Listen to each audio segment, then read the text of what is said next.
তুমি জানো আমাদের জীবনের সবচেয়ে বড় শিক্ষককে ব্যর্থতা। হ্যাঁ, ঠিকই শুনেছ।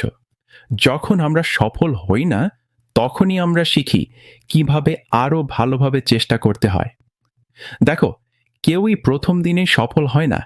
যখন এডিসন বাতি আবিষ্কার করছিলেন তিনি হাজারবার ব্যর্থ হয়েছিলেন, কিন্তু একবারও বলেননি আমি পারবো না। বরং বলেছিলেন আমি হাজারটা উপায় শিখেছি যেভাবে কাজ হয় না। এই মনোভাবটাই আসল পার্থক্য করে দেয়। ব্যর্থতা মানে শেষ না, বরং এটা তোমাকে নতুন করে শুরু করার সুযোগ দেয়। আমাদের সমাজে অনেকে ব্যর্থতাকে ভয় পায়, কিন্তু তুমি যদি ভয় পেতে থাকো তাহলে কখনো নতুন কিছু তৈরি করতে পারবে না। ভুল করবে, পড়ে যাবে, কিন্তু আবার উঠে দাঁড়াও।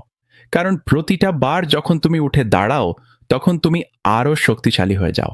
মনে রাখো, সফল মানুষ আর ব্যর্থ মানুষের পার্থক্য শুধু একটাই: কেউ থেমে যায়, কেউ থামে না।